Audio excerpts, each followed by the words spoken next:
ಇದು ಶುಕ್ರವಾರ ಸಂಜೆ. ಬೆಳಗ್ಗೆಯಿಂದ ಸಿಕ್ಕಾಪಟ್ಟೆ ಕೆಲಸ. ಯುಗಾದಿ ಹಬ್ಬಕ್ಕೆ ಇನ್ನೇನು ಕೆಲವು ದಿನ ಮಾತ್ರ ಇದೆ. ನಾನು ಯಾವ ರೀತಿ ಕಿಚನ್ ಅನ್ನ ಡೀಪ್ ಕ್ಲೀನಿಂಗ್ ಮಾಡಿದ್ದೀನಿ, ಮನೆ ಪೂರ್ತಿ ಕ್ಲೀನ್ ಮಾಡಿದ್ದೀನಿ ಅಂತ ಆಲ್ರೆಡಿ ಬ್ಲಾಗ್ ಅಪ್ಲೋಡ್ ಮಾಡಿದ್ದೀನಿ. ನೋಡಿದಿರಲ್ವಾ? ನೋಡಿಲ್ಲ ಅಂದರೆ ಮತ್ತೊಂದ್ಸಲ ನೋಡಿ.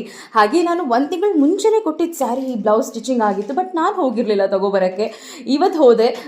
ಚೆನ್ನಾಗಿ ಹೊಲ್ದಿದ್ದಾರೆ ಆ್ಯಂಡ್ ಡಿಸೈನ್ ಎಲ್ಲ ಯಾವ ರೀತಿ ಇದೆ ಅಂತ ಕಂಪ್ಲೀಟ್ ಆಗಿ ನಾನು ಶೇರ್ ಮಾಡಿದ್ದೀನಿ. ಆ್ಯಂಡ್ ಆನ್ ದ ವೇ ಬರ್ತಾ ಬಿಸಿಲಲ್ವಾ, ಎಷ್ಟು ನೀರು ಕುಡಿದ್ರೂ ಸಾಕಾಗಲ್ಲ. And my all time favourite pomegranate ಜ್ಯೂಸನ್ನು ಕುಡಿದು ಮನೆಗೆ ಬಂದು ಕ್ವಿಕ್ಕಾಗಿ ಅಡುಗೆ ಮಾಡ್ತಾ ಇದ್ದೀನಿ. ಸೊ ಟೊಮೆಟೊ ಚಟ್ನಿಗೆ ಸ್ವಲ್ಪ ಎಣ್ಣೆ, ಕಡಲೆಬೇಳೆ, ಉದ್ದಿನಬೇಳೆ, ಜೀರಿಗೆ, ಈರುಳ್ಳಿ, ಒಣಗಿದ ಮೆಣಸಿನಕಾಯಿ, ಹುಣಸೆಹಣ್ಣ ಫ್ರೈ ಮಾಡ್ಕೊಳ್ಳಿ. ಆ್ಯಂಡ್ 1 ಹೊತ್ತಿಗಲ್ವಾ 2 ಟೊಮೆಟೊನ ಹಾಕ್ತಾ ಇದ್ದೀನಿ. ಸ್ವಲ್ಪ ಕೊತ್ತಂಬರಿ ಸೊಪ್ಪು ಚೆನ್ನಾಗಿ ಫ್ರೈ ಮಾಡಿ ಸ್ಮ್ಯಾಶ್ ಆಗೋವರೆಗೂ ಗ್ರೈಂಡ್ ಮಾಡಿ, ಒಗ್ಗರಣೆಗೆ ಸ್ವಲ್ಪ ಎಣ್ಣೆ, ಹಾಗೆ ಕಡಲೆಬೇಳೆ, ಸಾಸಿವೆ, ಕರಿಬೇವು ಸೊಪ್ಪನ್ನು ಹಾಕಿ ಗ್ರೈಂಡ್ ಮಾಡಿ ಇಟ್ಕೊಂಡಿರುವಂತಹ ಚಟ್ನಿನ ಮಿಕ್ಸ್ ಮಾಡಿದ್ರೆ ಅಲ್ಟಿಮೇಟ್ ಆಗಿರುತ್ತೆ ಬಿಸಿ ಅನ್ನಕ್ಕೆ, ರಾಗಿ ಮುದ್ದೆಗೆ.